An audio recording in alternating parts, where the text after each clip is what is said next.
ಕಡಿಮೆ ಸಿಬಿಲ್ ಸ್ಕೋರ್ ನಿಂದ ಸಾಲ ಕ್ರೆಡಿಟ್ ಕಾರ್ಡ್ ಅಪ್ಲಿಕೇಶನ್ ರಿಜೆಕ್ಟ್ ಆಗ್ತಾ ಇದೆಯಾ? ಇನ್ ಮುಂದೆ ಆಗಲ್ಲ. SBM Z ಕ್ರೆಡಿಟ್ ಕಾರ್ಡ್ ಬಳಸಿ ಈಸಿಯಾಗಿ ಕ್ರೆಡಿಟ್ ಸ್ಕೋರ್ ಅನ್ನ 750 ಗಿಂತ ಜಾಸ್ತಿ ಮಾಡ್ಕೋಬಹುದು. ಇದೊಂದು FD ಆಧಾರಿತ ಕಾರ್ಡ್. UPI ಬಳಸಿ ಕ್ರೆಡಿಟ್ ಕಾರ್ಡ್ ಬ್ಯಾಲೆನ್ಸ್ ಅನ್ನ ಖರ್ಚು ಮಾಡಬಹುದು.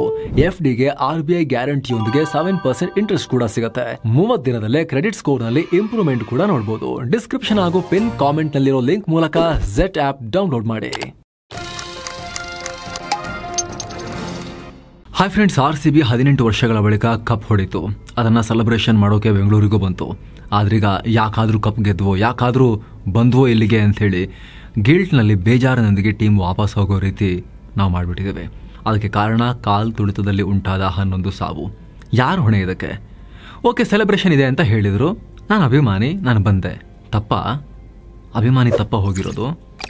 ಯಾರು ತಪ್ಪು? ಯಾರು ಜವಾಬ್ದಾರಿ ಆಗಿತ್ತು ಅಲ್ಲಿ ಕರೆಕ್ಟಾದ ವ್ಯವಸ್ಥೆಯನ್ನು ಮಾಡೋದು, ಅಥವಾ ಬರಬೇಡಿ ಅಥವಾ ಬರಬಾರ್ದು ಅಂತ ಮುಂಚೆನೇ ಕರೆಕ್ಟಾಗಿ ಹೇಳೋದು, ಅಥವಾ ಎಷ್ಟು ಜನರನ್ನು ಬಿಡಬೇಕು ಅಂತ, ಎಷ್ಟು ಜನರನ್ನು ಬಿಡಬಾರ್ದು ಅಂತ, ಯಾವ ರೂಟ್ಗಳನ್ನು ಬ್ಲಾಕ್ ಮಾಡಬೇಕು, ಯಾವ್ದು ಬ್ಲಾಕ್ ಮಾಡಬಾರ್ದು, ಎಷ್ಟು ಆಕ್ಸೆಸ್ ಕೊಡಬೇಕು, ಎಷ್ಟು ಜನರನ್ನ ಹೊರಗಡೆ ನಿಲ್ಲಿಸಿ ಆಗಲ್ಲ ಕಂಡ್ರೆ ಅಂತ ವಾಪಸ್ ಕಳಿಸಬೇಕು, ಇದು ಯಾರು ಜವಾಬ್ದಾರಿ ಆಗಿತ್ತು? ಯಾರು ಎಲ್ಲಿ ಎಡವಟ್ಟು ಮಾಡಿದ್ರು? ಕ್ರೌಡ್ ಮ್ಯಾನೇಜ್ ಮಾಡೋದಾದರೂ ಹೇಗೆ ಸ್ನೇಹಿತರೆ? ಇಂತಹ ಘಟನೆಗಳಲ್ಲಿ ಇಂಥ ದೊಡ್ಡ ಕಾರ್ಯಕ್ರಮಕ್ಕೆ ಹೋಗುವಾಗ ಜನ ಏನು ಫಾಲೋ ಮಾಡಬೇಕು?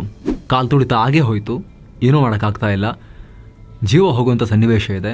ಅಂಥ ಟೈಮ್ನಲ್ಲಿ ಏನೂ ಮಾಡೋಕ್ಕಾಗಲ್ಲ ಕೆಲವೊಂದ್ಸಲಿ. ಆದರೆ ಏನು ಪ್ರಯತ್ನಗಳನ್ನು ನಡೆಸಬಹುದು ಎಲ್ಲವನ್ನ ತಿಳ್ಕೊಳ್ತಾ ಹೋಗೋಣ. ಕಡೆ ತನಕ ಮಿಸ್ ಮಾಡಿದೆ ನೋಡಿ ಸ್ನೇಹಿತರೆ. ಮರುದಿನವೇ ಪ್ರೋಗ್ರಾಮ್ ಅವಶ್ಯಕತೆ ಇತ್ತ. RCB 3ನೇ ತಾರೀಕು ರಾತ್ರಿ ಫೈನಲ್ ಗೆಲ್ತು. ಇದಾಗಿ ಜಸ್ಟ್ 14-15 ಗಂಟೆ ಒಳಗೆ ಬೆಂಗಳೂರಲ್ಲಿ ಸೆಲೆಬ್ರೇಷನ್ ಇಟ್ಕೊಳ್ಳಾಯಿತು. ವಿಧಾನಸೌಧ ಮುಂದೆ ಸನ್ಮಾನ, ಆಮೇಲೆ ಚಿನ್ನಸ್ವಾಮಿ ಸ್ಟೇಡಿಯಂನಲ್ಲಿ ಕಾರ್ಯಕ್ರಮ ಅಂತ. ಅಷ್ಟು ಅರ್ಜೆಂಟ್ ಆಗಿ ಇಷ್ಟು ದೊಡ್ಡ ಪ್ರೋಗ್ರಾಮ್ ಹಮ್ಮಿಕೊಳ್ಳೋ ಅಗತ್ಯ ಇತ್ತ? ಪೊಲೀಸರಿಗೆ ಟೈಮ್ ಸಾಕಾ? 2-3 ದಿನ ಬಿಟ್ಟು ಪ್ರೋಗ್ರಾಮ್ ಇಟ್ಕೊಳ್ಬೋದಾಗಿತ್ತಲ್ಲ. ತಯಾರಿ ಮಾಡ್ಕೊಳ್ಳೋಕೆ, ಪ್ಲಾನಿಂಗಿಗೆ ಪೊಲೀಸರಿಗೆ ಅವಕಾಶ ಸಿಗ್ತಾ ಇತ್ತಲ್ಲ. ಇಲ್ಲಿ ಪೊಲೀಸರು ರಾತ್ರಿನೇ ಪ್ಲಾನ್ ಮಾಡೋಕೆ ಮಲಗಲ್ಲ. ಅವರು ಮಲಗಬಾರದು, ಮನುಷ್ಯರಲ್ಲ ಅವರು. ರಾತ್ರಿನೇ ಶುರು ಮಾಡಬೇಕು ಅಂತ ಅನ್ಕೊಳ್ಳೋಣ. 12-1 ಗಂಟೆ ಮೇಲೆ ಪ್ಲಾನಿಂಗ್ ಶುರು ಮಾಡಬೇಕು ಅಂತ ಅನ್ಕೊಳ್ಳೋಣ. ಗಿವನ್ ಅಷ್ಟೊತ್ತಿಗೆ ಅವರಿಗೆ ಇನ್ಫಾರ್ಮೇಷನ್ ಕೊಟ್ಟಿದ್ರು, ನಾಳೆ ವಿಜಯೋತ್ಸವ ಇರುತ್ತೆ ಅನ್ನೋದನ್ನು ಅವರಿಗೆ ಕಮ್ಯುನಿಕೇಟ್ ಮಾಡಿದ್ರು ಅಂತ ಅನ್ಕೊಳ್ಳೋಣ. ರಾತ್ರಿನೇ ಶುರು ಮಾಡಿದ್ರು ಅಂತ ಅನ್ಕೊಳ್ಳೋಣ. ನೆಕ್ಸ್ಟ್ 10-14 ಗಂಟೆಲಿ ಅವ್ರು ಏನು ಪ್ಲಾನ್ ಮಾಡ್ತಾರೆ? ಕಪ್ ಗೆದ್ದ ಮರುದಿನವೇ ಪ್ರೋಗ್ರಾಮ್ ಇಟ್ಟಿದ್ದು ಮೊದಲ ತಪ್ಪು. ಕ್ರೌಡ್ ಮ್ಯಾನೇಜ್ಮೆಂಟ್ಗೆ ತಯಾರಿ ನಡೆಸಿಲ್ವಾ? ಅರ್ಜೆಂಟ್ ಮಾಡಬಾರ್ದಾಗಿತ್ತು, ಮಾಡಿ ಆಗಿದೆ. ಹಾಗಾದ್ರೆ ಅದಕ್ಕೆ ತಕ್ಕಂತೆ ತಯಾರಿ ಮಾಡ್ಕೋಬೇಕಾಗಿತ್ತಲ್ಲ. RCBಗೆ ಎಷ್ಟು ಫ್ಯಾನ್ಸ್ ಇದ್ದಾರೆ ಎಲ್ರಿಗೂ ಗೊತ್ತು. ಅದು ಅಲ್ಲದೆ 1.5 ಕೋಟಿಯಷ್ಟು ಜನಸಂಖ್ಯೆ ಇರೋ ಬೆಂಗಳೂರಲ್ಲಿ ಪ್ರೋಗ್ರಾಮ್ ಯಾರು ಬೇಕಿದ್ರೂ ಬರಬಹುದು ಅಂತ ಘೋಷಣೆ ಕೂಡ ಮಾಡಲಾಗಿತ್ತಲ್ಲ. ಓಕೆ, ವಿಜಯೋತ್ಸವ ಇದೆ, ಅಭಿಮಾನಿಗಳೊಂದಿಗೆ ಸಂಭ್ರಮಾಚರಣೆ ಅಂತ ಜನರಿಗೆ ಕನಸು ಬಿದ್ದಿರುತ್ತಾ? ಎಲ್ಲ ಜನರಿಗೂ ಸೇರಿ ಒಂದು ಬ್ರೈನ್ ಇದೆಯಾ ಯೋಚನೆ ಮಾಡೋಕ್ಕೆ? ಎಲ್ಲ ಜನರಿಗೂ ಪ್ರತ್ಯೇಕ ಬ್ರೈನ್ ಇದೆ. ಅವ್ರು ಥಿಂಕ್ ಮಾಡ್ತಾರೆ, ನಾನು ಅಭಿಮಾನಿ ಹೋಗ್ತೀನಿ ಅಂತ. ಸೆಲೆಬ್ರೇಷನ್ ಮಾಡೋಕ್ಕೆ ಕರೆದಿರುತ್ತಾನೆ, ಬನ್ನಿ ಎಲ್ಲ ಅಭಿಮಾನಿಗಳು ಅಂತ ಹೋಗಿರ್ತಾರೆ. ಜಸ್ಟ್ 10% ಜನ ಬಂದರೂ ಕೂಡ ಬೆಂಗಳೂರಿನ ಪಾಪ್ಯುಲೇಷನ್ನಲ್ಲಿ 15 ಲಕ್ಷ ಜನ ಆಗ್ತಾರೆ. ಆದರೆ ಬೆಂಗಳೂರು ಜನ ಮಾತ್ರ ಬರ್ತಾರಾ? ಬೆಂಗಳೂರು ಪಕ್ಕದಲ್ಲೇ ಇನ್ನೂ ಪಾಪ್ಯುಲೇಷನ್ ಇದೆಯಲ್ಲ, ರಾಮನಗರದಿಂದ ಬರ್ತಾರೆ, ಮಂಡ್ಯ, ಚಿಕ್ಕಬಳ್ಳಾಪುರ, ಬೆಂಗಳೂರು ಗ್ರಾಮಾಂತರ, ಈ ಕಡೆಯಿಂದೆಲ್ಲ ಬರ್ತಾರಲ್ಲ. ಕೊಹ್ಲಿನೂ ನೋಡ್ಬೋದು ಅನ್ನೋ ಕಾರಣಕ್ಕೆ ಬರ್ತಾರಲ್ಲ. RCBಯ ಸ್ಟಾರ್ ಪ್ಲೇಯರ್ಸ್ ಇರ್ತಾರೆ, ಮೇಯ್ನ್ಲಿ ಕೊಹ್ಲಿ ಇರ್ತಾರೆ. 18 ವರ್ಷಗಳ ಬಳಿಕ ಕಪ್ ಗೆದ್ದಿದೆ RCB. ಒಂದು ಸೆಲೆಬ್ರೇಷನ್, ಜನಕ್ಕೆ ಖುಷಿ ಪಡೋಕ್ಕೆ, ಸೆಲೆಬ್ರೇಟ್ ಮಾಡೋಕ್ಕೆ ಒಂದು ಕಾರಣ ಬೇಕು, ಹುಡುಕ್ತಾ ಇರ್ತಾರೆ.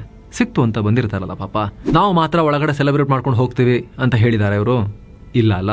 ಸರ್ಕಾರದವರು ಕೂಡ ಸನ್ಮಾನ ಇಟ್ಕೊಂಡಿದ್ದಾರೆ, ವಿಧಾನಸೌಧದ ಮುಂದೆ ಶೋ ಕೊಡೋಕೆ ರೆಡಿಯಾಗಿದ್ದಾರೆ. RCB ಕಡೆಯಿಂದಲೂ ಕೂಡ ಅನೌನ್ಸ್ಮೆಂಟ್ ಆಗಿತ್ತು, ಎಲ್ಲರೂ ಕೂಡ ಅದನ್ನು ಘೋಷಣೆ ಮಾಡಿ ಆಗಿತ್ತು. ಅಭಿಮಾನಿಗಳೊಂದಿಗೆ ವಿಕ್ಟ್ರಿ ಪರೇಡ್ ಅಂತ. ಅಭಿಮಾನಿಗಳು ಬಂದೇ ಬರ್ತಾರಲ್ವ ಅವಾಗ? ಅವರು ತಪ್ಪ? ಎಷ್ಟು ಜನ ಬರ್ತಾರೆ, ಹೇಗೆ ಮ್ಯಾನೇಜ್ ಮಾಡಬೇಕು ಅನ್ನೋದನ್ನು ಯಾರು ನಿರೀಕ್ಷೆ ಮಾಡಬೇಕಾಗಿತ್ತು? ಯಾರು ಪ್ಲ್ಯಾನ್ ಮಾಡಬೇಕಾಗಿತ್ತು? ಸರ್ಕಾರ. ಅದು ಅದೇ 40,000 ಕೆಪಾಸಿಟಿ ಇರೋ ಚಿನ್ನಸ್ವಾಮಿ ಸ್ಟೇಡಿಯಂ, ಮ್ಯಾಕ್ಸ್ 35,000 ಹೆಚ್ಚು. ಅಲ್ಲಿ ಪ್ರೋಗ್ರಾಮ್ ಇಟ್ಕೊಂಡ್ಮೇಲೆ ಜನಕ್ಕೆ ನೀವು ಲಕ್ಷಾಂತರ ಜನರನ್ನ ಅಲ್ಲಿ ಬಂದು ಒಂದುಗೂಡೋಕೆ ಯಾಕೆ ಬಿಟ್ರಿ? ಕೊನೆ ಕ್ಷಣದವರೆಗೂ ಗೊಂದಲ. ಸ್ನೇಹಿತರೆ, ಬೆಳಗ್ಗೆನೇ ಘೋಷಣೆ ಆದರೂ ಕೂಡ ಗೊಂದಲ ಮುಂದುವರೆದಿತ್ತು. ಹೋಮ್ ಮಿನಿಸ್ಟರ್ನ ಕೇಳಿದ್ರೆ ಕಾರ್ಯಕ್ರಮ ಇಲ್ಲ ಅಂತ ಹೇಳಿದರು. ಯಾಕಂದರೆ ಪೊಲೀಸರು ಕೂಡ ಹೇಳಿದರು, ಆಗಲ್ಲ, ಮಾಡೋಕ್ಕಾಗಲ್ಲ, ಇಲ್ಲ, ಕ್ಯಾನ್ಸಲ್ ಅಂತ ಹೇಳಿದರು. ಪೊಲೀಸರು ಬಾಸ್ ಯಾರು? Home minister. ಅವ್ರು ಬಾಸಿಗೆ ಹೇಳಿರ್ತಾರೆ, ಹೋಮ್ ಮಿನಿಸ್ಟ್ರಿಗೆ, ಆಗಲ್ಲ ಸ್ವಾಮಿ, ಎಲ್ಲಿ ಟೈಮ್ ಎಲ್ಲಿದೆ, ಆ ಜನ ಸರಿಯಾಗಿ ಬರ್ತಾರೆ, ಆಗಲ್ಲ ಅಂಥೇಳಿ. ಈ ಪೊಲೀಸರು ಎಜುಕೇಟೆಡ್ಸ್ ಇರ್ತಾರಲ್ಲ, IPSನವರು, ಅವ್ರು ಹೇಳಿರ್ತಾರೆ. ಅವರಿಗೆ ಡೈಲಿ ಟ್ರಾಫಿಕ್ ಮ್ಯಾನೇಜ್ ಮಾಡೋದು ಎಷ್ಟು ಕಷ್ಟ ಇದೆ, ಸಿಬ್ಬಂದಿ ಕೊರತೆ ಎಷ್ಟಿದೆ ಅಂತ ಗೊತ್ತಿರುತ್ತೆ. ಅಂಥದ್ರಲ್ಲಿ ಈ ಇಕ್ಕಟ್ಟಿಕ್ಕಟ್ಟು ರಸ್ತೆಗಳಲ್ಲಿ ಬೆಂಗಳೂರಲ್ಲಿ ಲಕ್ಷಾಂತರ ಜನ ಒಂದು ಸಣ್ಣ ಜಾಗದಲ್ಲಿ ಬಂದು ಸೇರಿದ್ರೆ ಏನಾಗುತ್ತೆ ಅಂತ ಅವ್ರಿಗೆ ಗೊತ್ತು. ಅವರಿಗೆ ಅವ್ರು ಹೇಳಿರ್ತಾರೆ. ಪೊಲೀಸರು ಹೇಳಿದರು, ಹೋಮ್ ಮಿನಿಸ್ಟ್ರಿಗೂ ಹೇಳಿದರು. ಹೋಮ್ ಮಿನಿಸ್ಟ್ರು ಕೂಡ ಆಗಲ್ಲ ಅಂತ ಹೇಳಿದರು, ಪರ್ಮಿಷನ್ ಇಲ್ಲ ಅಂತ. ಆದರೆ ಮಧ್ಯಾಹ್ನದ ವೇಳೆಗೆ ಚೇಂಜ್ ಆಗಿದೆ ಹೇಗೆ? ಸರ್ಕಾರ ಪರ್ಮಿಷನ್ ಕೊಟ್ಬಿಡ್ತಲ್ಲ ಮಧ್ಯಾಹ್ನದ ವೇಳೆಗೆ. ಯಾರಿದನ್ನು ಮಧ್ಯಪ್ರವೇಶ ಮಾಡಿದ್ದು? ಚಿನ್ನಸ್ವಾಮಿ ಸ್ಟೇಡಿಯಂನಲ್ಲಿ ವಿಕ್ಟ್ರಿ ಪರೇಡು, ವಿಧಾನಸೌಧದ ಮುಂದೆ ಸನ್ಮಾನ, ಅಲ್ಲಿಂದ ಬಸ್ಸಲ್ಲಿ ಪರೇಡಲ್ಲಿಗೆ ಯಾರು ಪರ್ಮಿಷನ್ ಕೊಟ್ಟಿದ್ದು ಯಾರು? ಏನು ಪ್ರೋಸೆಸ್ ನಡೀತು ಮಧ್ಯದಲ್ಲಿ ಅನ್ನೋದು ಇನ್ವೆಸ್ಟಿಗೇಷನ್ ಆಗಬೇಕು. ಆ ಮಹಾನ್ ಭಾವ ಯಾರು ಅಂತ ಗೊತ್ತಾಗಬೇಕು. ಇದನ್ನೆಲ್ಲ ಇಲ್ಲ ಮಾಡೋಣ ಅಂಥೇಳಿ, ಇವತ್ತೇ ಮಾಡೋಣ ಅಂಥೇಳಿ ಮುಂದುವರೆದಿರುವಂಥ ಮಹಾನ್ ಭಾವ. ಪೊಲೀಸರಿಗೆ ಟೈಮ್ ಕೊಡದೆ, ಒಂದು 2 ದಿನನೂ ಟೈಮ್ ಕೊಡದೆ, ಜೊತೆಗೆ ಫ್ರೀ ಟಿಕೆಟು, IPL ಮ್ಯಾಚ್ ಥರ ಟಿಕೆಟ್ ಬೇಕಂತಿಲ್ಲ, ಜನ ಎಲ್ಲ ಹೋಗ್ಬೋದು, ರೋಡಲ್ಲಿ ನಿಂತ್ಕೊಂಡು ನೋಡ್ಬೋದು, ರೋಡ್ ಸೈಡ್ ನಿಂತ್ಕೊಂಡು ನೋಡ್ಬೋದು, ಬಿಲ್ಡಿಂಗ್ ಮೇಲೆ ಹತ್ಕೊಂಡು ನೋಡ್ಬೋದು, ಮರ ಹತ್ಕೊಂಡು ನೋಡ್ಬೋದು, ಸ್ಟೇಡಿಯಂ ಒಳಗೂ ಜಾಗ ಇರುತ್ತೆ, ಹೋಗೋಣ ಅಂಥೇಳಿ ಎಲ್ಲ ಬಂದರು ಜನ. ಅಭಿಮಾನಿಗಳು, ಅವ್ರಿಗೆ ಏನು ಗೊತ್ತು ಎಷ್ಟು ಜನ ಬರ್ತಾರೆ ಅಂಥೇಳಿ. ಅಭಿಮಾನಿಗಳನ್ನ ಬೈಯೋಕ್ಕಿಂತ ಮುಂಚೆ ಥಿಂಕ್ ಮಾಡಬೇಕು. ಆತ ವೈಯಕ್ತಿಕ ನೆಲೆಗಟ್ಟಲೆ ಯೋಚನೆ ಮಾಡಿರ್ತಾನೆ. ನಾನು RCB ಫ್ಯಾನ್ ಆದರೆ ನಾನು ವೈಯಕ್ತಿಕವಾಗಿ ಥಿಂಕ್ ಮಾಡಿರ್ತೀನಿ, ನನಗೆ ಕೊಹ್ಲಿ ಇಷ್ಟ ನೋಡೋಕೆ ಹೋಗ್ತೀನಿ ಅಂತ. ಅವನಿಗೆ ಕನಸು ಬಿದ್ದಿದೆಯಾ ಎಷ್ಟು ಸ್ಕ್ವೇರ್ ಫೀಟ್ ಜಾಗ ಇದೆ ಅಲ್ಲಿ, ಎಷ್ಟು ಜನ ನಿಂತ್ಕೊಳ್ಳೋಕ್ಕಾಗತ್ತೆ, ಎಷ್ಟು ಜನ ಬರ್ತಾರೆ ಅಂತ ಅವನಿಗೆ ಗೊತ್ತಿರುತ್ತಾ? ಅಭಿಮಾನಿಗೆ 3 ಲಕ್ಷ ಜನಕ್ಕೆ ಒಂದು ಬ್ರೈನ್ ಇರಲ್ವಲ್ಲ, 3 ಲಕ್ಷ ಬ್ರೈನ್ ಇರುತ್ತೆ, 3 ಲಕ್ಷ ಥರ ಥಿಂಕ್ ಮಾಡ್ತಾರೆ. ಅದಕ್ಕೆ ತಾನೇ ಸಿಸ್ಟಮ್ ಅಂತಿರೋದು, ಸರ್ಕಾರ, ಪೊಲೀಸು, ಇವರೆಲ್ಲ ಇರೋದು ಕ್ರೌಡ್ ಮ್ಯಾನೇಜ್ಮೆಂಟ್ ಮಾಡೋಕ್ಕೆ, ಕರೆಕ್ಟಾಗಿ ಒಂದು ಲಾ ಆ್ಯಂಡ್ ಆರ್ಡರ್ನ ಮೇಂಟೈನ್ ಮಾಡೋಕ್ಕೆ. ಅದಕ್ಕೆ ತಾನೇ ಇವರೆಲ್ಲ ಇರೋದು. ಮಧ್ಯಾಹ್ನದಿಂದನೇ ಜನ ಬರೋಕ್ಕೆ ಶುರು ಆಗಿದ್ರು. ಸಂಜೆ ವೇಳೆಗೆ ಲಕ್ಷಾಂತರ ಸಂಖ್ಯೆಯಲ್ಲಿ ಜನ ಸ್ಟೇಡಿಯಂ ಬಳಿ ಜಮಾಯಿಸಿ ಆಗಿತ್ತು. ಆವಾಗಲಾದರೂ ಅಲರ್ಟ್ ಆಗ್ಬೋದಾಗಿತ್ತು. ನಿಧಾನಕ್ಕೆ ಪೊಲೀಸರು ತುಂಬ ಹೊತ್ತು ಹೋಲ್ಡ್ ಮಾಡಿ ಸಡನ್ನಾಗಿ ಗೇಟ್ ತೆಗೆದಿದ್ದಾರೆ, ಜನ ನುಗ್ಗಿದ್ದಾರೆ. ಅದೇ ಮಧ್ಯಾಹ್ನನೇ ಓಪನ್ ಮಾಡಿ ಹಂತವಾಗಿ ಚೆಕ್ ಮಾಡಿಕೊಂಡು ಜನರನ್ನ ಒಳಗೆ ಬಿಟ್ಟು ಒಂದೇ ಕಡೆ ಜನ ಜಾಸ್ತಿ ಸೇರಿದಿರಂಗೆ ನೋಡ್ಕೊಂಡಿದ್ದಿದ್ರೆ, ನಮ್ಮ ಹತ್ರ ಡ್ರೋನ್ ಇದೆ ಅಂತಾರೆ, ಡ್ರೋನ್ ಹಾರಿಸಿ ನೋಡಬೇಕಲ್ಲ ಕಾನ್ಸಂಟ್ರೇಷನ್ ಹೇಗಾಗಿದೆ ಕ್ರೌಡ್ದು, ಎಲ್ಲೆಲ್ಲಿ ಎಷ್ಟು ಜನ ಇದ್ದಾರೆ, ಯಾವ ರೋಡಲ್ಲಿ ಎಷ್ಟು ಜನ ಇದ್ದಾರೆ, ಏನು ಅಂತೇಳಿ ಚೆಕ್ ಮಾಡ್ಕೋಬೇಕಲ್ಲ, ಅದನ್ನು ಸ್ಪ್ರೆಡ್ ಮಾಡಬೇಕಲ್ಲ. ಒಂದೇ ಕಡೆ ಅಷ್ಟೊಂದು ಜನ ಸೇರಿದಿರೋ ಥರ ಒಂದು ಲೈನ್ ಮಾಡೋದು, ಏನೊಂದು ಮಾಡಬೇಕಲ್ಲ. ವ್ಯವಸ್ಥೆ ಎಲ್ಲಿದೆ? ಅವ್ಯವಸ್ಥೆ ಆಗೋಗಿತ್ತಲ್ಲ. ಕರೆಕ್ಟಾಗಿ ಪ್ಲ್ಯಾನ್ ಮಾಡಿದ್ದಿದ್ರೆ ಆ ಕ್ರೌಡ್ನಲ್ಲಿ ಸುಮಾರು 40,000 ಜನ ಒಳಗೆ ಹೋಗಿ ಕೂತಾಗಿರ್ತಿತ್ತಲ್ಲ. ಸೊ ಇಲ್ಲಿ ಪೊಲೀಸರು ಮತ್ತು ಆಯೋಜಕರ ನಿರ್ಲಕ್ಷ್ಯ ಕೂಡ ಕಾಣಿಸ್ತಾ ಇದೆ. ಆಯೋಜಕರಿಗೇನು ಎಷ್ಟು ಟೈಮ್ ಬಿಡಬೇಕು ಅಷ್ಟು ಟೈಮಿಗೆ ಬಿಡ್ತಾರೆ. ಪೊಲೀಸರು ಮತ್ತು ಆಯೋಜಕರು ಕೋಆರ್ಡಿನೇಟ್ ಮಾಡಿಕೊಂಡು ಇಲ್ಲಿ ಪ್ಲ್ಯಾನ್ ಮಾಡಬೇಕಾಗಿತ್ತಲ್ವ, ಪೊಲೀಸರು ಹೇಳಬೇಕಾಗಿತ್ತಲ್ವ ಆಯೋಜಕರಿಗೆ. ಲೆಕ್ಕವಿಲ್ಲದಷ್ಟು ಇಂಟರ್ನ್ಯಾಷನಲ್ ಮ್ಯಾಚಸ್ ಎಲ್ಲ ಆಡೋ ಚಿನ್ನಸ್ವಾಮಿ ಸ್ಟೇಡಿಯಂ ಸಿಬ್ಬಂದಿಗೂ ಕೂಡ ಕ್ರೌಡ್ ಮ್ಯಾನೇಜ್ಮೆಂಟ್ ಬಗ್ಗೆ ಅರಿವೇ ಇಲ್ವಾ? ಈ ರೀತಿ ಎಲ್ಲ ಪ್ರಶ್ನೆ ಮೂಡುತ್ತೆ. ಇಲ್ಲಿ ಸಾವಿರಾರು ಜನ ಸೇರಿದ್ದಾರೆ ಚಿನ್ನಸ್ವಾಮಿ ಸ್ಟೇಡಿಯಂ ಮುಂದೆ. ಪೊಲೀಸರು ಆ ರೂಟ್ನ ಕ್ಲೋಸ್ ಕೂಡ ಮಾಡಿರಲಿಲ್ಲ, ವೆಹಿಕಲ್ ಬಿಡ್ತಾ ಇದ್ರು. ನಂತರದಲ್ಲಿ RCB ಅಭಿಮಾನಿಗಳು ಬಸ್ಗಳ ಮೇಲೂ ಹತ್ತಿ ಅಲ್ಲೇ ಬಸ್ಗಳು ನಿಲ್ಲುವಂತೆ ಮಾಡಿಬಿಟ್ರು. ಸೆಲೆಬ್ರೇಷನ್ ನೋಡಿ ಎಚ್ಚೆತ್ತುಕೊಳ್ಳಿಲ್ಲ. RCB ಫೈನಲ್ಗೆ ಹೋಗಿರೋ ವಿಚಾರ ಮೊದಲೇ ಗೊತ್ತಿತ್ತು. ಗೆದ್ರೆ ಅಥವಾ ಸೋತ್ರೆ ಎರಡರಿಂದಲೂ ಏನು ಪರಿಣಾಮ ಆಗ್ಬೋದು, ಅದನ್ನು ಹೇಗೆ ಎದುರಿಸಬಹುದು ಅನ್ನೋದ್ರ ಬಗ್ಗೆ ಸರ್ಕಾರ ಯೋಚನೆ ಮಾಡಬೇಕಾಗಿತ್ತು. ಅದರಲ್ಲೂ CSK RCB ಮ್ಯಾಚ್ ಇದ್ರಂತೂ ಕನ್ನಡ ತಮಿಳು ಅನ್ನೋ ರೀತಿಯಲ್ಲೂ ಕೂಡ ಕಿರಿಕಿರಿ ಮಾಡ್ತಾರೆ ಕೆಲವರು ಪುಡಾರಿಗಳು. ಭಾಷೆ ವಿಚಾರದಲ್ಲೂ ಕೂಡ ಹೊಡೆದಾಡ್ತಾರೆ. ಸರ್ಕಾರ ಅದನ್ನೆಲ್ಲ ಎಕ್ಸ್ಪೆಕ್ಟ್ ಮಾಡಬೇಕಲ್ಲ ಸ್ವಾಮಿ, ನಿರೀಕ್ಷೆ ಮಾಡಬೇಕಲ್ವಾ? ಓಕೆ, CSK RCB ಫೈನಲ್ ಹೋಗಿದೆ ಅಂದರೆ ಅದಕ್ಕೊಂಥರ ತಯಾರಿ. ಗೆದ್ರೂ ಪ್ರಾಬ್ಲಮ್ ಇದೆ ಅಲ್ಲಿ, ಸೋತ್ರೂ ಕೂಡ ಲಾ ಆ್ಯಂಡ್ ಆರ್ಡರ್ ಸಿಚುವೇಶನ್ ಇದೆ. ಥಿಂಕ್ ಮಾಡಬೇಕಲ್ವಾ ಅಲ್ಲಿ? ಓಕೆ, RCB ಮತ್ತು ಪಂಜಾಬ್ ಫೈನಲ್ಲು ಗೆದ್ದರೆ ಸೆಲೆಬ್ರೇಷನ್ ಅಂತ ರಾತ್ರಿನೇ ಶುರುವಾಗುತ್ತೆ, ನೆಕ್ಸ್ಟ್ ಡೇ ವಿಜುವಲ್ಸ್ ಇರ್ಬೋದು. ಥಿಂಕ್ ಮಾಡಬೇಕಾಗಿತ್ತಲ್ಲ, ಎಕ್ಸ್ಪೆಕ್ಟ್ ಮಾಡಿ. ಅದಕ್ಕೆ ತಾನೇ ನಿಮ್ಮ ಕೆಲಸ ಸರ್ಕಾರದವ್ರದ್ದು, ಎಕ್ಸ್ಪೆಕ್ಟ್ ಮಾಡೋದು. ಗೊತ್ತೇ ಇಲ್ಲ, ಗೆದ್ದುಬಿಟ್ರು ರಾತ್ರಿನೇ, ಆಮೇಲೆ ಟೈಮ್ ಸಿಗಲಿಲ್ಲ ಅಂದರೆ ಗೆದ್ದರೆ ಏನು, ಸೋತ್ರೆ ಏನು? ಪ್ಲ್ಯಾನಿಂಗ್ ಬೇಕಲ್ವಾ? ಲಾರ್ಜ್ ಈವೆಂಟ್ಸ್ ಏನೇನು ಆಗ್ತಿದೆ ಅನ್ನೋದ್ರ ಬಗ್ಗೆ ಇದಿರೋದಿಲ್ವಾ, ಪ್ರಜ್ಞೆ ಇರೋದಿಲ್ವಾ? ವಿನ್ ಆದ ತಕ್ಷಣ ದೇಶಾದ್ಯಂತ ಸೆಲೆಬ್ರೇಷನ್ ಆಗಿದೆ RCB ಫ್ಯಾನ್ಸ್ದು. ಬೆಂಗಳೂರಲ್ಲಂತೂ ರಾತ್ರಿ 19ನೇ ಓವರ್ ಮುಗಿತಾನೆ ಪಟಾಕಿ ಹೊಡೆಯೋಕ್ಕೆ ಶುರು ಮಾಡಿ ರೋಡಲ್ಲಿ ಫುಲ್ ಜನ ಖುಷಿಯಿಂದ ಓಡಾಡಿದ್ದಾರೆ. ಒಂದೇನೋ ಖುಷಿ ಪಡೋಣ ಅಂತ ಅವ್ರಿಗೆ ಏನು ಗೊತ್ತಿರುತ್ತೆ? ಕ್ರೌಡ್ ಮೆಂಟಾಲಿಟಿ ಹೇಗೆ ಅಂತ ಗೊತ್ತಿಲ್ವಾ ಸರ್ಕಾರದವರಿಗೆ, ಪೊಲೀಸರಿಗೆ? ನಾವು ರಿಪೀಟೆಡ್ಲಿ ಹೇಳ್ತಾ ಇದ್ದೀವಿ, ಕ್ರೌಡ್ ಅಂದರೆ ಕ್ರೌಡ್ ಐಸೋಲೇಟೆಡ್ ಆಗಿ ನೋಡಿದಾಗ ಓಕೆ ಜನರು ಹಂಗೆ ಮಾಡಿದ್ರು ಅಂತ ಅನ್ಸುತ್ತೆ. ಎಲ್ಲಿ? ಪ್ರತಿಯೊಬ್ಬ ವ್ಯಕ್ತಿನೂ ಡಿಫ್ರೆಂಟ್. ಪ್ರತಿಯೊಬ್ಬ ವ್ಯಕ್ತಿನೂ ಥಿಂಕ್ ಮಾಡೋದಕ್ಕೆ ಬೇರೆ ಬೇರೆ ಪ್ಯಾರಾಮೀಟರ್ಸ್ ಇರುತ್ತೆ, ಅವನೊಂದು ಲೆಕ್ಕಾಚಾರ ಇರುತ್ತೆ. ಲಕ್ಷಾಂತರ ಜನರ ಬ್ರೈನ್ ಕನೆಕ್ಟೆಡ್ ಇರುತ್ತಾ ಕಲೆಕ್ಟಿವ್ ಡಿಸಿಷನ್ ಮಾಡೋಕ್ಕೆ? ಆ ಕೆಲಸ ಮಾಡೋಕ್ಕೆ ಸಿಸ್ಟಮ್ ಅಂತಿರೋದಲ್ವಾ, ಅವ್ರು ಅದನ್ನು ಮಾಡಬೇಕಲ್ವಾ? ಅಷ್ಟು ಜನರ ಪರವಾಗಿ ಡಿಸಿಷನ್ ತೊಗೊಂಡು ಹಿಂಗಾಗುತ್ತೆ ಹಿಂಗಾಗಲ್ಲ ಅಂತ ಹೇಳಬೇಕಾಗಿರೋದು ಅವರಲ್ವಾ? ಜನರನ್ನ ನೀವು ಅನಾರ್ಕಿ ಮಾಡೋಕ್ಕೆ, ಅರಾಜಕತೆ ಮಾಡೋಕ್ಕೆ ಅವ್ರಿಗೆ ಬಿಟ್ಬಿಟ್ರೆ ಅವ್ರು ಹಿಂಗೆ ಕಮ್ಯುನಿಕೇಟ್ ಮಾಡ್ತಾರೆ ಒಬ್ರಿಗೊಬ್ರು? ಚಿನ್ನಸ್ವಾಮಿ ಸ್ಟೇಡಿಯಂ ಮುಂದೆ ಇದ್ದಂಥ 3 ಲಕ್ಷ ಜನ, 30,000 ಜನ ಸ್ಟೇಡಿಯಮ್ಮು, 3 ಲಕ್ಷ ಜನ ಬಂದುಬಿಟ್ರು, ನಾವು ನಿರೀಕ್ಷೆ ಮಾಡಿರಲಿಲ್ಲ ಅಂತ CM ಹೇಳ್ತಾ ಇದ್ರು ನಿನ್ನೆ. ಜನರಿಗೆ ಎಲ್ರಿಗೂ ಗೊತ್ತಿರುತ್ತೆ 3 ಲಕ್ಷ ಜನ ಬರ್ತಾರೆ ಅಂತ. ಪ್ರತಿಯೊಬ್ಬ ವ್ಯಕ್ತಿನೂ ಇಂಡಿವಿಜುವಲ್ ಲೆವೆಲಲ್ಲಿ ಹೋಗಿರ್ತಾನಲ್ಲ, ಕೊಹ್ಲಿ ನೋಡಬೇಕು, RCB ಸಂಭ್ರಮಾಚರಣೆ ಇದೆ ಅಂತ. ಅವ್ರಿಗೇನು ಕನಸ ಬಿದ್ದಿರುತ್ತೆ ಎಷ್ಟು ಜನ ಬರ್ತಾರೆ, ಮೈಮೇಲೆ ಹತ್ಕೊಂಡು ಹೋಗ್ತಾರೆ ಅಂತ ಹೇಳಿ.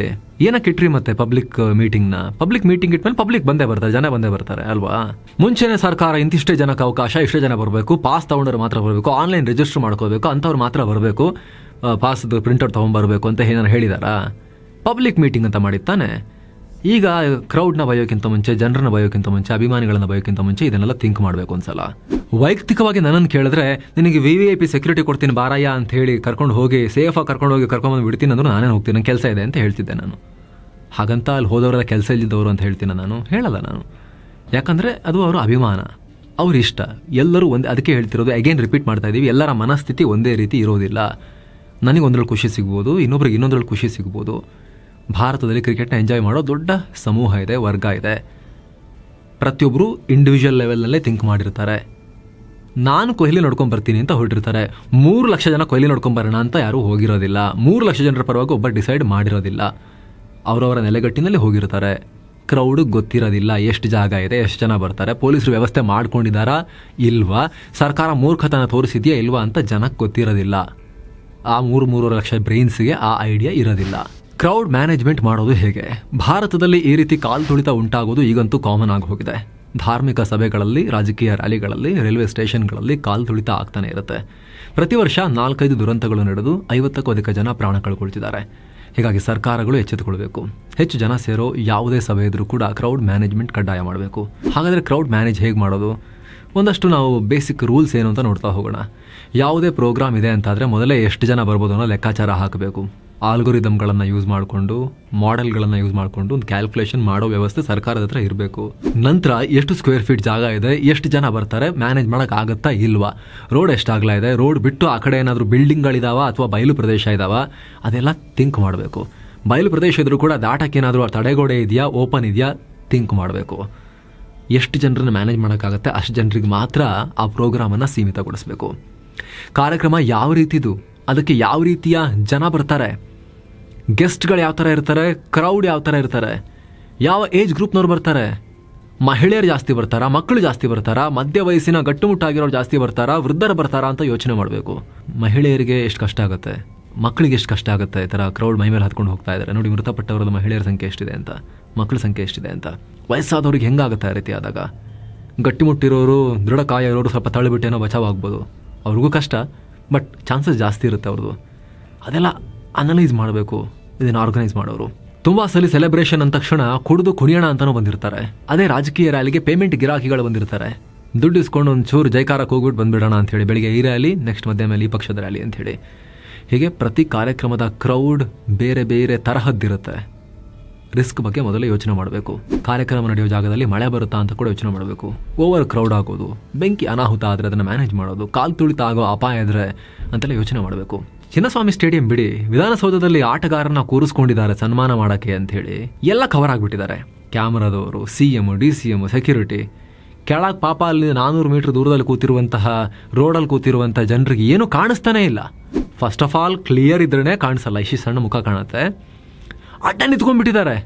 ಇವರೆಲ್ಲ ಕೆಳಗಿರೋ ಲಕ್ಷಾಂತರ ಜನರಿಗೆ ಇವರು ಹಿಂಭಾಗ ತೋರಿಸ್ಕೊಂಡು ಕವರ್ ಆಗಿಬಿಟ್ಟಿದ್ದಾರೆ. ಎಲ್ಲರೂ ಪೊಲಿಟಿಷಿಯನ್ಸು, ಸೆಕ್ಯೂರಿಟಿ ಅವರು, ಆಮೇಲೆ ಕ್ಯಾಮರಾದವರು ಫುಲ್ ಮುತ್ತಿಗೆ ಹಾಕೊಂಡ್ಬಿಟ್ಟಿದ್ದಾರೆ. ಬುಟ್ಟಿ ಆ್ಯಪಲ್ಲು, ಹಾರ ಎಲ್ಲ ತೊಗೊಂಡು ಹೋಗ್ತಾ ಇದ್ದಾರೆ. ಆ ಫಾರಿನ್ ಪ್ಲೇಯರ್ಸ್ ಮನಸ್ಸೆಲ್ಲ ಬೈತಿರ್ತಾರೆ, ನಿಮ್ಮ ಆ್ಯಪಲ್ ತೊಗೊಂಡು ಹೋಗಿ ಅಂಥೇಳಿ, ಏನಾರು ಮಾಡಿ ಅಂಥೇಳಿ. ಆ ರೀತಿ ಇತ್ತು ಸಿಚುವೇಶನ್. ನೀವು ಲೈವಲ್ಲಿ ನೋಡಬೇಕಾಗಿತ್ತು ನಿನ್ನೆ ಪರಿಸ್ಥಿತಿ ಹೆಂಗಿತ್ತು ಅಂಥೇಳಿ. ಏನು ಮಣ್ಣು ಇಲ್ಲ, ಪ್ರೋಗ್ರಾಮು ಕಾಣಿಸ್ತಾನೆ ಇರಲಿಲ್ಲ, ಎಲ್ಲ ಕವರ್ ಆಗಿಬಿಟ್ಟಿದ್ದಾರೆ ಇವರೇ. ಲಾಸ್ಟಿಗೆ ಮಳೆ ಬಂತು, ಅಲ್ಲಿ ದುರಂತ ಆಗಿರೋ ವಿಚಾರ ಕಿವಿಗೆ ಬಿತ್ತು, ಕೂಡಲೇ ಕರ್ಕೊಂಡು ಹೋಗೇ ಬಿಟ್ರು ಅಲ್ಲಿಂದ ಪ್ಲೇಯರ್ಸ್ನ. ಬಕ್ರಾಗಳ ಥರ ಕೆಳಗಡೆ ಕೂತ್ಕೊಂಡು ಪಾಪ ಕಾದಿರುವಂಥ ಜನ, ಅವ್ರಿಗೆ ಫ್ರಸ್ಟ್ರೇಷನ್ ಕಲ್ಲೆಲ್ಲ ಬಿಸಾಡಿದ್ದಾರೆ ನಿನ್ನೆ ವಿಧಾನಸೌಧ ಕಡೆಗೆ. ಸೆಲೆಬ್ರೇಷನ್ ಅಂತ ಹೇಳಿದ್ರಿ, ಕೊಹ್ಲಿ ಬರ್ತಾರೆ ಅಂತ ಹೇಳಿದ್ರಿ, ವೇದಿಕೆ ಮೇಲೆ ಕರ್ಕೊಂಬಂದು ಕೂರಿಸಿ, ಅವ್ರ ಮುಂದೆ ನೀವು ಅಡ್ಡ ನಿಂತ್ಕೊಂಡು ನಿಮ್ಮ ಹಿಂಭಾಗ ನಮಗೆ ತೋರಿಸಿ ಅವ್ರನ್ನ ಕೊಡೆ ಹಿಡ್ಕೊಂಡು ಕರ್ಕೊಂಡು ಹೋಗ್ಬಿಟ್ರಲ್ಲ. ಅದ್ರ ಮಧ್ಯೆ ದುರಂತ ಬೇರೆ, ಮಳೆ ಬೇರೆ ಅಂಥೇಳಿ ರೊಚ್ಚಿಗೆದ್ರು ಜನ. ಜೊತೆಗೆ ಸ್ನೇಹಿತರೆ, ಕ್ರೌಡ್ ಮ್ಯಾನೇಜ್ಮೆಂಟ್ ಟೈಮ್ನಲ್ಲಿ ಈಸಿ ಎಂಟ್ರಿ ಮತ್ತು ಎಕ್ಸಿಟ್ಗೆ ಒಂದಷ್ಟು ರೂಟ್ಸ್ ಇರಬೇಕು. ನೀವು ನೋಡಿದ್ರಿ ನಿನ್ನೆ ಅಲ್ಲಿ ಅಸ್ವಸ್ಥಗೊಂಡು ಬಿದ್ದಿರೋರು ಅಥವಾ ಪ್ರಾಣ ಕಳ್ಕೊಂಡೇ ಬಿದ್ದಿರೋರು, ಪೊಲೀಸರಿಗೆ ಏನು ಮಾಡಬೇಕಂತ ಗೊತ್ತಾಗ್ತಿಲ್ಲ. ಕ್ಯಾಪ್ ತೆಗೆದು ಗಾಳಿ ಹಾಕಿ ಏನೋ ಟ್ರೈ ಮಾಡ್ತಿದ್ದಾರೆ, ಗಾಳಿ ಹಾಕಕ್ಕೆ ಮುಖಕ್ಕೆ. ಕರ್ಕೊಂಡು ಹೋಗೋಕೆ ಇಲ್ಲ, ಜಾಗ ಇಲ್ಲ, ಎಲ್ಲ ಬ್ಲಾಕ್ ಆಗಿ ಹೋಗಿದೆ. ಲಾಠಿ ಚಾರ್ಜ್ ಎಲ್ಲ ಮಾಡ್ತಾ ಇದ್ದಾರೆ. ಪ್ಲಾನೇ ಇಲ್ಲ ಅಲ್ಲಿ. ಏನಾದ್ರು ಹೆಚ್ಚು ಕಮ್ಮಿ ಆಯ್ತು ಅಂದರೆ ಕೂಡಲೇ ಅಭಿಮಾನಿಗಳನ್ನ ಕರ್ಕೊಂಡು ಹೋಗೋಕ್ಕೆ ಏನು ದಾರಿ ಅನ್ನೋದೇ ಇವ್ರು ಕರೆಕ್ಟಾಗಿ ಪ್ಲಾನ್ ಮಾಡ್ಕೊಂಡಿರಲಿಲ್ಲ. ಕೂಡಲೇ ಹೆಚ್ಚು ಕಮ್ಮಿ ಆದರೆ ಫಸ್ಟ್ ಏಡ್ಗೆ ಅಲ್ಲೇ ಒಂದು ಮೆಡಿಕಲ್ ವ್ಯಾನ್ ಕೂಡ ಇರಬೇಕು. ಹಲವಾರು ವ್ಯಾನ್ಗಳನ್ನು ರೆಡಿ ಮಾಡಿ ಇಟ್ಕೊಂಡಿರಬೇಕು. ಎಷ್ಟು ಜನ ಬರ್ತಾರೆ ಅದರ ಆಧಾರದ ಮೇಲೆ. ಅಟ್ಲೀಸ್ಟ್ ಒಂದು 10,000 ಜನಕ್ಕಾರು ಒಂದು ವ್ಯಾನ್ ಇರಬೇಕಲ್ಲ, ಅಲ್ಲಿ ರೆಡಿ ಇರಬೇಕಲ್ವಾ. 10,000 ಜನಕ್ಕೋ 25,000 ಜನಕ್ಕೋ ಒಂದು ಆ ಥರದ್ದು ವ್ಯಾನ್ ಬೇಕಲ್ಲ ಅಲ್ಲಿ. ಸಡನ್ನಾಗಿ ಏನಾದರೂ ಹೆಚ್ಚು ಕಮ್ಮಿ ಆಯಿತು ಅಂತ ಹೇಳಿದ್ರೆ, ಈ ಥರ ಇನ್ಸಿಡೆಂಟೇ ಆಗಬೇಕು ಅಂತಿಲ್ಲ. ತಲೆ ತಿರುಗಿ ಯಾರೋ ಬಿದ್ದರು, ಅವ್ರಿಗೇನೋ ಆಯಿತು, ಆ ಕ್ರೌಡಿಂದಾಗಿ ಕೆಲವ್ರಿಗೆ ಆಗುತ್ತಲ್ಲ, ಅಲ್ಲೇ ಬಿದ್ದುಬಿಡ್ತಾರೆ ಆ ಥರದೆಲ್ಲ ಆಗಿ ಹೆಚ್ಚು ಕಮ್ಮಿ ಆಗಿ. ಅವಾಗ ಅರ್ಜೆಂಟ್ ಕರ್ಕೊಂಡು ಹೋಗೋಕ್ಕೆ ಒಂದು ಆಂಬ್ಯುಲೆನ್ಸ್ ಬೇಕು, ಅದೆಲ್ಲ ತಯಾರಿ ಬೇಕಲ್ಲ. ಜೊತೆಗೆ ರಿಯಲ್ ಟೈಮ್ ಕ್ರೌಡ್ ಮಾನಿಟರಿಂಗ್ ಮಾಡಬೇಕು. ಆವಾಗಲೇ ಹೇಳಿದಾಗೆ ಡ್ರೋನ್ಗಳನ್ನು ಹಾರಿಸಬೇಕು. ಎಲ್ಲ ಡೆನ್ಸಿಟಿ ಜಾಸ್ತಿ ಆಗ್ತಾಯಿದೆ, ಒಂದೇ ಕಡೆ ಸೇರ್ತಾ ಇದ್ದಾರಾ, ಅದೆಲ್ಲ ಕಂಟ್ರೋಲ್ ರೂಮ್ನಲ್ಲೆಲ್ಲ ನೋಡಬೇಕು. ರೇಡಿಯೋ ಫ್ರೀಕ್ವೆನ್ಸಿ ಐಡೆಂಟಿಫಿಕೇಷನ್ ಟ್ಯಾಗ್ಗಳನ್ನು ಬಳಸ್ಬೋದು.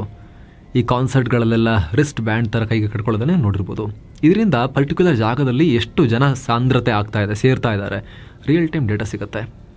ತುಂಬ ಕಾಸ್ಟ್ಲಿಯಲ್ಲಿ 50-100 ರೂಪಾಯಿ ಸಿಕ್ಬಿಡುತ್ತೆ. ಹೋಲ್ಸೇಲಾಗಿ ತಗೊಂಡ್ರೆ ಇನ್ನೂ ಕಮ್ಮಿ ಆಗುತ್ತೆ. ಇನ್ನು ಸ್ನೇಹಿತರೆ, ಜನ ಏನು ಮಾಡ್ಬೋದು, ಜನ ಕಾಲು ತುಳಿತ ಆದಮೇಲೆ ಮಾಡೋಕ್ಕೆ ಏನು ಜಾಸ್ತಿ ಇರೋದಿಲ್ಲ, ಹೇಳೋದು ಸುಲಭ, ಜಾಸ್ತಿ ಇರೋದಿಲ್ಲ. ಆದರೂ ಕೂಡ ಒಂದು ಜೀವ ಉಳಿದ್ರೂ ಕೂಡ ಅದು ಇಂಪಾರ್ಟೆಂಟ್ ಅಲ್ವಾ? ಹಾಗಾಗಿ ಒಂದಷ್ಟು ವಿಚಾರಗಳನ್ನು ಚರ್ಚೆ ಮಾಡೋಣ. ಜನ ಜಾಸ್ತಿ ಸೇರಿದಾಗ ಸಡನ್ನಾಗಿ ಏನಾದರೂ ಆಗಿಬಿಟ್ರೆ ಎಲ್ಲರೂ ಗಾಬರಿಗೊಳಗಾಗಿ ಓಡಾಡೋಕ್ಕೆ ಶುರು ಮಾಡ್ತಾರೆ, ನುಗ್ಗುಲು ಉಂಟಾಗುತ್ತೆ, ಹತ್ಕೊಂಡು ಓಡಾಡೋಕ್ಕೆ ಶುರು ಮಾಡ್ತಾರೆ. ಕೆಲವರು ಒಬ್ಬರು ಕಾಲಡಿ ಇನ್ನೊಬ್ಬರು ಬಿದ್ದು ಜೀವ ಬಿಟ್ಟರೆ, ಇನ್ನು ಕೆಲವರು ನುಗ್ಗಲಿಂದ ಒತ್ತಲ್ಪಟ್ಟು ಉಸಿರಾಟ ಸಾಧ್ಯ ಆಗದೆ ಪ್ರಾಣ ಕಳ್ಕೊಂಡಿರ್ತಾರೆ. ಇದು ಕಾಲು ತುಳಿತ. ಸೇಫ್ಟಿ ಎಕ್ಸ್ಪರ್ಟ್ಗಳ ಪ್ರಕಾರ 1 ಸ್ಕ್ವೇರ್ ಮೀಟರ್ ಜಾಗದಲ್ಲಿ 5 ಜನ ಸೇರಿದ್ರೆ ಮೂಮೆಂಟ್ ಕಷ್ಟ ಆಗೋಕ್ಕೆ ಶುರುವಾಗುತ್ತೆ. ಅದೇ 6 ಜನ ಆಗಿಬಿಟ್ರೆ ಎದೆಗೂಡು ಪುಡಿಯಾಗುವಷ್ಟು ಪ್ರೆಷರ್ ಕ್ರಿಯೇಟ್ ಆಗುತ್ತೆ. ಎದೆಗೂಡು ಪುಡಿಯಾಗುವಷ್ಟು ಇದನ್ನೇ ಹೇಳ್ತಿರೋದು ನಾವು ನಿಮಗೆ. ಏನು ಮಾಡೋಕ್ಕಾಗಲ್ಲ ಶುರುವಾಗ್ಬಿಟ್ರೆ ಅಂತ. ಜನ ಗೊತ್ತಿರಲ್ಲ, ನಾನು ನಿಂತಿದ್ದೀನಿ ಅಂತ ಅನಿಸ್ತಿರುತ್ತೆ ಅವರಿಗೆ, ಪಕ್ಕದಲ್ಲಿ ಜನ ಇದ್ದಾರೆ ಅಂತ ಅನಿಸ್ತಿರುತ್ತೆ. ಇನ್ನು 1 ಕಿಲೋಮೀಟರ್ ವ್ಯಾಪ್ತಿಯಲ್ಲಿ ಎಷ್ಟು ಜನ ಹರಡಿದ್ದಾರೆ ಅನ್ನೋದ್ರ ಬಗ್ಗೆ ಐಡಿಯಾ ಇರೋದಿಲ್ಲ. ಅವರೇನು ಮೇಲೆ ಡ್ರೋನ್ ಹಾರಿಸಿ ಮೊಬೈಲಲ್ಲಿ ನೋಡ್ತಾ ಓಡಾಡ್ತಿರ್ತಾರ ಕ್ರೌಡ್ ಹೆಂಗಾಗಿದೆ ಅಂತ, ಅವ್ರಿಗೆ ಗೊತ್ತಿರೋದಿಲ್ಲ. ತಾನಿರೋ ಜಾಗ ಅಕ್ಕಪಕ್ಕದಷ್ಟೇ ಗೊತ್ತಿರುತ್ತೆ. 1-2 ಕಿಲೋಮೀಟ್ರ್ ಕಂಪ್ಲೀಟ್ ಜಾಮ್ ಪ್ಯಾಕ್ ಆಗಿ ಹಿಂಗೆ ಪುಷ್ ಆಗಿಬಿಟ್ರೆ ನೋಡಿ ಇಲ್ಲಿ ಏನು ಹೇಳ್ತಿದ್ದಾರೆ ಅಂಥೇಳಿ.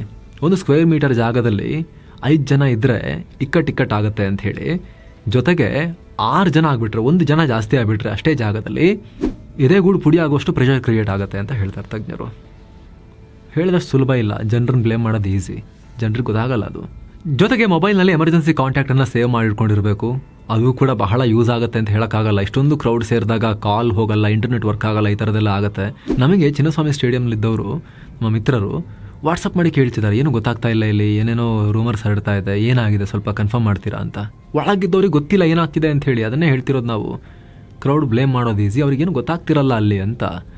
ನಮಗೆ ಟಿ ವಿಲಿ ನೋಡ್ಕೊಂಡು ಕಾಮೆಂಟ್ರಿ ಮಾಡೋಕ್ಕೆ ಈಸಿಯಾಗಿ ಅನಿಸುತ್ತೆ ನಮಗೆ. ಲಿಟ್ರಲಿ ಚಿನ್ನಸ್ವಾಮಿ ಸ್ಟೇಡಿಯಂ ಒಳಗಿದ್ದಂಥ 2 ಮಿತ್ರರು ಮೆಸೇಜ್ ಮಾಡಿ ಕೇಳಿದ್ದಾರೆ, ಏನಾಗ್ತಿದೆ ಇಲ್ಲಿ, ಈ ಥರ ಏನೇನೋ ಹೇಳ್ತಿದ್ದಾರೆ, ಹೌದಾ ಅಂಥೇಳಿ.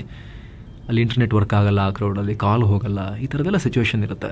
ಆದರೂ ಕೂಡ ಎಮರ್ಜೆನ್ಸಿ ಕಾಂಟ್ಯಾಕ್ಟ್ ಸೇವ್ ಮಾಡಿಟ್ಕೊಳ್ಳೋ ಒಂದು ಮುನ್ನೆಚ್ಚರಿಕೆ ನಾವು ತಗೋಬೇಕು.